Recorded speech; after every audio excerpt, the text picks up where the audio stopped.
আলুগুলোকে আমি এইরকম ভাবে এবারে ছোট ছোট করে কেটে নেব। এই কি শক্ত আলু! এইভাবে আমি ছোট ছোট করে কেটে নেব।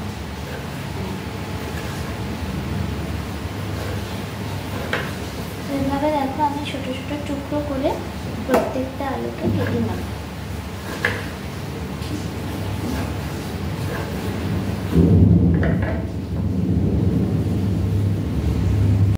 পরে আমি টমেটোগুলোকেও পিস পিস করে নেব।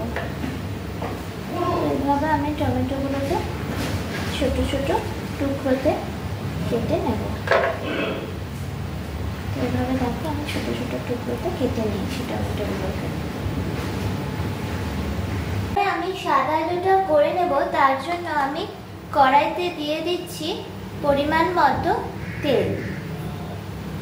তেল গরম করতে বসিয়ে দিয়েছি। তো তেল আমার মোটামুটি গরম হয়ে গেছে। এবারে আমি দিয়ে দেব 1 চিমটে 5 ফোড়ন,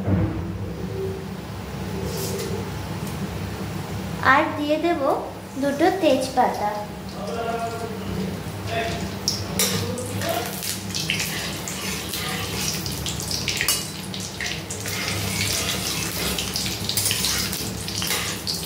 তো এইগুলোকে নেড়ে ছেড়ে নিয়ে নেক্সট আমি দিয়ে দেব এই আলুটা।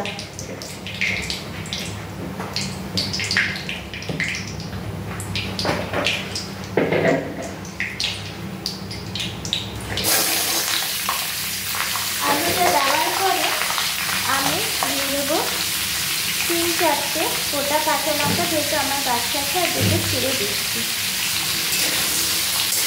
আমি এটাকে নাড়িয়ে চাড়িয়ে নেব।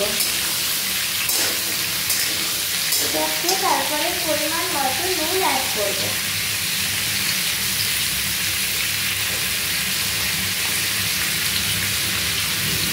আমার মনে হচ্ছে 2 চামচ নুন অ্যাড করলে হয়ে যাবে। এবারে এটাকে একটু ভাজা ভাজা মতো করে নেব। আলুটাকে 2-3 মিনিট ভেজে নিয়ে এবারে আমি টমেটোগুলো অ্যাড করে দেব। টমেটোগুলো অ্যাড করার পরে এটাও একটু নাড়িয়ে চাড়িয়ে অল্প 2-3 মিনিট ভেজে নেব।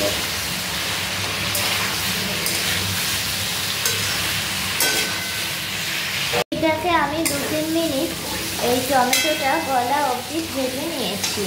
এরপরে আমি অ্যাড করে দেব 1 বাটি মতো জল। তোমরা পরিমাণ মতো বুঝে জল অ্যাড করে দেবে।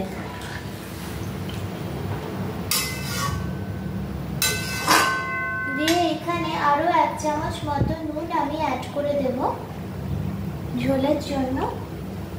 দিয়ে এটা আমি ঢাকা দিয়ে দেব ফুটতে। তো আলুর তরকারি আমার তৈরি হয়ে গেছে। এবারে আমি খুলে দেখবো। দেখো কত সুন্দর কালার চলে আসছে। আর এই আলুগুলোকেও ভেঙে দেখবো। দেখো একদম নরম হয়ে গেছে। এইরকম আলুর তরকারি লুচির সাথে খেতে কিন্তু অসম্ভব লাগে।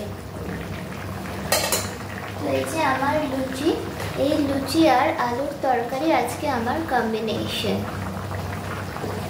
তো ফাইনালি দেখো আমার আলুর তরকারি একদম রেডি হয়ে গেছে। এটা কিন্তু অসাধারণ লাগে লুচির সাথে, খুব সিম্পল আর টেস্টি।